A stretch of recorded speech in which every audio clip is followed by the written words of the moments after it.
Kami sa tayo eh. drone. Ganda. Yan.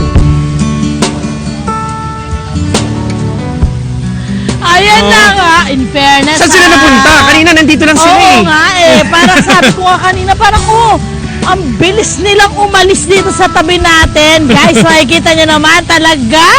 Itong aming pinuntahang lugar ay talagang perfect para doon sa ating mga kapuso na gustong magkaroon ng Valentine's getaway ngayong nalalapit na Valentine. At syempre pa, nandito yan sa Tanay Rizal!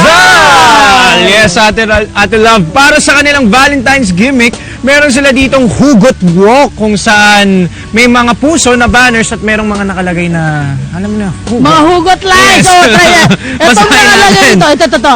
Love is like the wind. You can't see it, but you can feel it. Look at that. Yes, ito, Ate Love. Tingnan mo. Oh. Wag na wag kang hawak ng iba kapag alam mong may hawak ka na. Naman! Oh. Kung ayaw mo masaktan.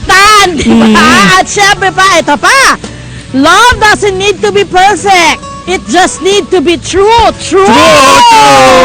Ito, we fell in love by chance. We stay in love by choice. Alam mo, Hero, marami ka matututunan dito sa mga hugot lines na to na dapat mong i-apply. At syempre ba, hindi mo pa ako binabato. Tinamaan na agad ako sa'yo.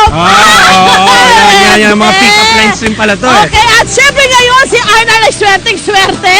Dahil sa end ng hugot na ng hugot lines na to, na may mga puso, ay may kissing booth. Wherein, pwede pong mag-picture taking ang ating mga magsing-irog. Pero si Arn nakatatlo, ha? Yan, talaga, baka sinuswerte. Beautiful girls. Yes, Oh, diba? Pero friendly kiss lang yon. Kasi hindi pwedeng tatlo. Hindi pwedeng tatlo. Kailangan isa lang. Isa lang diba, dapat. Hero? Yes, meron din sila ditong love locks para ito sa mga magkasintahan na gusto ng ikandado, kumbaga isil na yung kanilang pagmamahalan. Kumbaga gawin ang forever.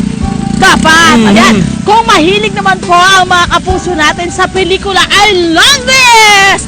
Meron po silang night movie viewing sa kanilang garden. My gosh, alam mo, ang ganda niya. Tapos maglalatag ka lang dyan ng something. Tapos pika-pika na kayo. Tapos panonoorin nyo, ha? Anong dapat yung panoorin? Mga love story at syempre sama mo ng horror yan, Ate Love. Kumbaga, parang movie marathon yan. Correct. At ang maganda doon, nasa open area ka. Paligid mo, puro mga puno. Yes. So, sariwang hangin ang nalalanghap po. At ang lamig po ng lugar Malamig. na to. Diba? Tsaka syempre pa, pag gabi, anong makikita natin, Yes, diba? between. Pwede kayong mag-stargazing at pag-usapan nyo yung future nyo. Yun May ang plans na dapat. Grabe. Ano ka talaga agad? Okay, this time, meron naman po silang ino-offer dito. Ang kanilang dune buggy. At yan po ay papakita sa atin ni Hero. Dahil pwede rin po yan sa magsing-irog. Diba? Dahil dalawahan po eh. O, diba? Ayan. Yan po ay pwedeng paikot-ikot sila dito sa lugar na ito. Kung hanap po ng mga magpa-partner ay extreme road activity, yan po ang perfect para po sa kanila. Pwede po nilang libutin ang buong lugar ito. Gamit po ang kailangan po sumunod dun sa trail para po safe kayo. Ayan. Kung gusto nyo naman, di ba, kung eto medyo umaangat-angat na, eto naman sa traditional tayo, kung malakalap probinsya na date ang gusto nyo, meron po silang Carabao Ride. Oh, di ba? Carabao Ride, guys! Sabay na sasakay sa kalabaw ang magkasintahan at syempre, iikutin po sila sa paligid ng resort na ito. Ayan! One of a kind! I'm sorry! Diba? May kalabaw po sila rito. Ayan.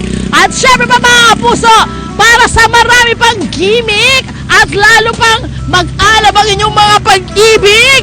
Tutok lang ho kayo sa nag-iisang umiibig sa inyo, ang anyong Mama Sang Morning Show, Unang Hirit!